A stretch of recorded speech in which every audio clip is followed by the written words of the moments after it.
Hey guys, welcome back to the channel. So I'm going to talk a little bit about my day hiking kit. This is what I carry on the trail. Now last year I did a backpack day hike gear kit, and it was kind of very heavy. It had a lot of things in it. So this year what I decided was to minimize the amount of weight that I was carrying. Ideally, if you're going on a day hike, it's not going to be any more than, let's say, 6-7 hours, depending on where you're going. However, you got to plan for the worst as well. You got to plan for the fact that if you go out there, you get lost, you get hurt or injured, you're able to sustain yourself for at least 24, 48, 72 hours. Now, this is not a bug out bag. This is not a get home bag. This is not a camping bag or a long trek. This is just a day hike bag. There's going to be things in it that you would carry that I am not. That's fine. This is my bag, not your bag. This is my bag. I'm going to say it one more time. This is the stuff that I would carry, not what you would carry. If you have stuff that you would carry and you want to show the world, then please, by all means, go ahead and do a video. I'll even watch it. It's fine. It's great. That's why I love YouTube. Alright, so enough of that nonsense. Let's go ahead. I'm going to show you the bag that I got. This is a brand new bag. This is the Osprey Manta 28. Other than its lightweight construction and all its cool little pockets and everything, I had recently herniated a disc, and I don't know if you've ever done that before, but it really hurts, and I was laid up for a couple weeks, and I'm finally to the point where I could stand and move around. However, the doc said about 6 months before you're fully recovered. I'm not going to let the beautiful outdoor weather pass me by, so what I did is I got something that would support my back, my lower back, and of course, hold all my stuff. So this, what I like about this is it has this kind of cool mesh on here, and I'm pretty sure that's true about all Osprey bags, but they have a cool mesh. They have a waist belt here, has some pockets on the side, very lightweight construction. This is the water bladder version. So as far as water goes, it comes with this rigid Osprey Hydraulics 3.0. I don't know if you can see that. It's a 3.0 liter or 100 ounce. It has a very big opening at the top, so if you needed to, I don't know, get in there for whatever reason, you can. And it slips right into the back of the backpack.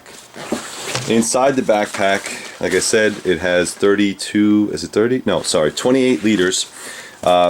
It has little pockets, mesh pockets in here. It has little mesh pockets in here. Also, if you are someone that is a cyclist, this has like the helmet.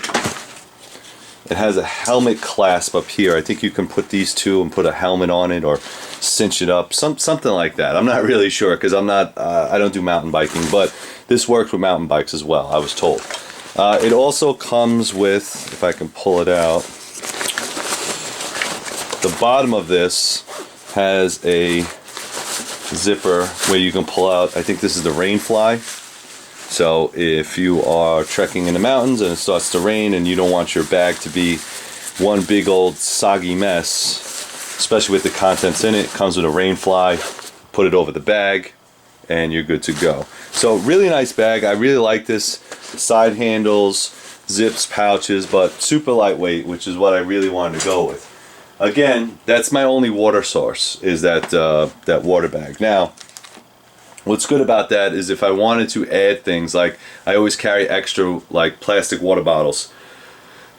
So either like a 12 ounce or a 16 ounce bottle of water, I could put them on the side pockets if I needed to carry extra water, and then of course when I got to a garbage location I could throw that out as well.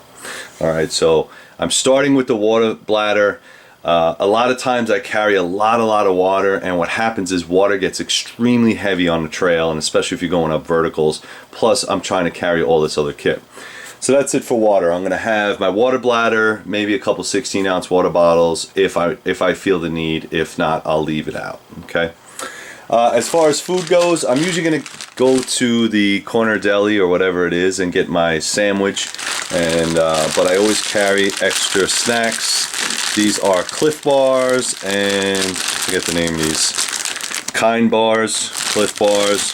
I think I got 3 of each in here, and that's going to take care of my snacks. Now, I know there's a lot of people that say, well, you know, you don't really need to carry that much. It's a day hike. It's, you know, listen, I get it. I'm 6'4", 230 pounds. I burn a lot of calories. I mean, a lot of calories. So for me, a sandwich and some snacks on a trail just kind of makes sense. I don't want to go, you know, 2,000 feet above sea level and then be hungry. All right, that's not really how I kind of work. I like to be satisfied, and then all those calories that you burned getting up there, you have a nice snack at the summit, and then you come back down, and at least you're replenished your energy source. All right. As far as clothing options, you know, I have that hiking gear and stuff, but I'm just going to bring like a hat, a chamois, something like that. I usually use my chamois to wipe up all the sweat. I don't always wear the hat. Sometimes I just wear sunglasses, depending on if I want to get a tan or whatever the case is. This is a rain poncho. It doesn't have to be camouflaged. I just liked it because it was lightweight and compact. You could also use it for shelter. You could use it for you know, waterproofing your gear, obviously. You could also use it for a makeshift stretcher. If you're not familiar with how to do that, military guys have been doing it for years. You take a poncho, 2 large tree branches for your poncho and loop them a certain way, and actually it will help, it will carry somebody. So trust me, I've done it, it works. My first aid kit, all right, I did add a couple extra things in here, like a tourniquet and a some quick clot, but basically it's all the same stuff. I have a I don't want to take it all out, but I have a lot of bandages, a lot of moleskin, tapes, gauze, sprained ankle type of stuff. Then I have my medications in there, diarrhea, anti-diarrhea stuff, and ibuprofen, Tylenol. If you're allergic to something, I have I forget the name of it, but you know, that kind of stuff. You got to get the idea. Neosporin, all that kind of stuff. So anything on the trail that happens, either something where you're stuck, you have a mechanical injury, or if you have boo-boo ouch stuff, which most likely will happen on the trail, is you'll slip, you'll scrape a knee or cut a finger, something like that. I have all that medical kit in there. As far as my survival kit, I downgraded quite a bit. A lot of times you find yourself carrying quite a bit of stuff that you don't need or that you never use. And I'm not saying you shouldn't be prepared. You should absolutely be prepared. But for me, it's always been one of those things that's, look, it's not going to be that long. I don't want to carry a ton of crap. Like I said, I just injured my back. I don't want to make it worse. So I carry some of the essentials, which is I got fireproof matches. I'm sorry, fireproof. Windproof matches, or waterproof. I think they're the military ones. I got a ferrocerium rod with some duct tape. I got duct tape, a whistle. This is an emergency candle and a Bic lighter, and I got some fire starts, and I got a survival signaling mirror. That's it. I'm not carrying anything else in my survival kit. I wanted it very small and compact, something that I could use. I could put it inside one of the small pockets, and if I need it, I got my fire, I got my signaling devices and all that, and I'm good to go. Like I said, I'm not carrying that much water, so I am going to carry a mini water filtration system. Where I hike, most likely will be in either the Adirondacks or Bear Mountain State Park, which is upstate New York. And they do have streams and rivers and stuff like that, so if I need to resupply, I will. Like I said, as far as water goes, I'm good to go. I got 3 liters of water. That should be more than enough for a day hike. Again, I'm probably going to throw a couple little 12 or 16 ounce water bottles in my pack as well. As far as tick season, which it is tick season, this is called paramithrin, okay? This is not for your skin. This is for your clothing. It's very toxic, but it works. It repels and kills ticks, chiggers, mites, and mosquitoes. Ideally, what you want to do is spray this on your clothing before or the day before or right before you go out, and make sure that it soaks in pretty well. You don't want it on your skin. Okay, if you get it on your skin, just wash it off. You'll be fine. You can use the regular DEET stuff if you want for your skin, but we have a big problem here in New York, which is the tick problem, and a lot of people have been getting Lyme disease, and I really don't want to come home with Lyme disease on top of all my ailments. So make sure you protect yourself. I am carrying bear spray, but ideally this bear spray is not for me. This is Frontiersman bear spray. We don't have a lot of bears. We have black bears. And black bears normally would not bother you, and especially if you're going to a state park, a lot of animals just know to stay away from the trails. They stay away from the people. If anything, they would come out at night, more so when the park is empty, to basically look for garbage and food and stuff to eat. Like I said, if you ever got stuck overnight, you might want to have some type of protection, a sharp pointy stick, or maybe some bear spray. Again, that's going to be for the company that I am with. Okay, it's not for me. I have a firearm, and I'll go into that. A little bit of 550 cord goes a long way. I always carry extra bags. This happens to be, I think, what size is this? Doesn't even say. I have a 1 gallon. I think this is a 2 gallon, and I have a drum liner, 50 gallon. Mostly what I use these bags are for trash. If you eat a sandwich, whatever the case is, you have food, you have junk, put all that stuff back in your bag and pack it out. So I don't really like to leave any trash on the ground. There are receptacles sometimes on the trail, like at the summit and at the base. But if you're going to stop and eat, you got to put your stuff in somewhere. And I don't know if you want to have like a oily, disgusting sandwich wrappers inside of your pack. It's just disgusting. So I really don't do that. This is my map kit. All right, so I have a couple pens and papers, Write in the Rain. I have a compass. I have the maps. I also have my instruction booklet for my Spot Gen 3. This is a waterproof map case. Nothing's pretty simple there. I'm carrying the all-weather blanket. This is a reusable. It is an olive green. You can get them in orange or blue or whatever the case. I like these a lot better. If you are going to carry some type of survival blanket, don't chintz out and get the little tiny space blankets. They're good in a pinch if you got nothing else. But if you know that you're going out into the field, you know that you might be there, and you know that maybe is a 1% chance that you might get hurt, carry something that's going to be comfortable. You can carry this space blanket. You can carry the SOL bivvies. The SOL bivvies are awesome. Stuff like that is reusable, that's not flimsy, and it's going to fall apart on you when you need it the most. All right. As far as electronics, I have my camera. I'm going to be using a lot of cell phone, so you'll get a lot of cell phone, but this is just a Sony, I forget which one this is, megapixels, DSH, I don't know, it's got all kinds, it's got HD on it, so I can take video and I can take pictures, so I'm definitely going to use that. As far as light goes, I have a headlamp. This is the Energizer, and if you scroll through the button options, you can see SOS, I'm in trouble, and then you got red, light, and then white, and all kinds of different stuff. I like a headlamp as opposed to just a torch, because it allows you, if you're out in the wild and you need to be moving, at least you have it on your head. All right, and you could use your hands for other things. Couple extra batteries. This is my Spot Gen 3 device. This is my emergency beacon. Some people use them, some people don't. Like I said, where I go, there's a very rare chance that I would ever need this. However, I'd rather have it and not need it than need it and not have it. This one has a couple different options. You got the SOS, which is the Coast Guard and Park Service and everybody else. You could also send another message to somebody saying, hey, listen, I don't need the Coast Guard, but I need this. And you have a couple different options here, like your check-in, this is where I'm at now, or this is where I'm going to stay by the end of the night kind of thing. And you could do this online. I highly recommend these pieces of equipment because it's just a safety precaution. If you're someone that solo hikes, it doesn't weigh that much, the batteries last for a very long time, and it's just worth an extra piece of comfort.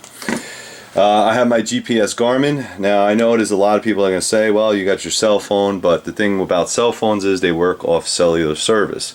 This works off satellite service. Okay, so there's a big difference. If you go into the mountains somewhere, sometimes if you're too far out, cellular service is not going to hit. Okay, but this will. All right, because this is specifically made for GPS only, and this one's the Garmin Oregon 650T. Okay, excellent color, easy to read type of thing, really good stuff. Sunblock, always, because I always wind up getting burned. I also have another lighter, some Purell. This is my sanitary kit, some type of baby wipes. These baby wipes are, I think they're environment friendly, so they're not like the plastic baby wipes. You can actually use these, flush them down a toilet, or bury them, and eventually they will disintegrate. This is just a waterproof bag where I keep all my toiletries in it. I always carry a fixed blade knife. This happens to be my Mark I Scout, made exclusively at threeriverblades.com. So if you're interested in this knife, please go up there and take a look. This happens to be CPM, I'm sorry, 154 CM, so it is a stainless steel. You don't have to worry about rust. It does come with a saber grind and a Kydex sheath. I've been using this for a very long time. I do like the fat micarta handles. For me, that's a favorite of mine. And you could clip it on your belt, or sometimes I just put this in my pack, depending. Okay, so because I don't want to put too many things around my waist. But excellent blade. Use it on hunting trips and everything else. You can carry a folding knife, which would be a lot lighter. But if, like I said, this is one of those things where you have to decide: is the couple ounces worth it if you are someone that might potentially get lost? If you got to make a shelter or something like that, is your folding knife going to be able to make that shelter? I don't carry a saw. I'm not carrying a multi-tool. So is it really, going to make it for you? So you got to really understand that. As far as protection goes, this is my brand new Glock 29, back in service. It does have night sights on it, and as you can see, it is empty and it is clear. I usually carry the concealable holster because I really don't want people to freak out on the trail. This is a DeSantis, and it's a pancake holster. It fits to my side very tightly. It's not too heavy. It's not the lightest thing in the world, but I like the fact that I have 10 round magazines as opposed to just a big old 6-gun, which I like the big old 6-gun too, but depending on what parks you go to, kind of want to be more concealed. The ammunition that I'm going to be carrying mostly for the bush is going to be this right here. This is the Underwood. Let me see if I can get the right one. So this is the 10mm 220 grain hard cased flat nose 1200 feet per second. Alright, it is a beast, and that's what it's for. It's for beasts. Okay, so while I'm in the woods, that's what I'm going to be using. It has a 10 round magazine. When I come out of the woods, I change over as a CCW, and I'm going to be carrying a lighter load. This is the 10mm 115 grain Extreme Defender, and it has that copper kind of freaky looking point right there. You can see that. It's kind of wild, but it's made mostly for personal defense against people. So you got your 4-legged and then you got your 2-legged, and all I do is I switch out the magazines. Not a big deal, very easy to do. And I also have a taco holster for my spare magazine. Now I know there's going to be someone that's going to say, oh, why wouldn't you just load up 2 magazines of this and 2 magazines of that? Because ideally, I think if I'm getting attacked by a bear, I think 11 rounds is probably going to be the most that I'm going to be able to get off before he's on top of me. If I have enough time to reload, obviously I'll reload. And but I think 10 rounds of hard cased, flat nosed, 220 grain 10mm should do the job of any type of black bear animals or 4-legged animals that are out there. And then when I come off the trail, I like to go back to a personal defense round. That's just me. That's kind of how I feel. And to each his own, whatever the case, no big deal, right? So that's pretty much it, guys. It's a very small, lightweight pack. I didn't want to get too overburdened, and I know it looks like a lot of stuff laid out, but when you put it down inside the pack, it's very lightweight. So thank you very much, guys. Please go to threeriverblades.com if you are interested in an awesome custom made knife, and when I get some trail footage, I'll make sure that I upload it. Thank you. Stay safe.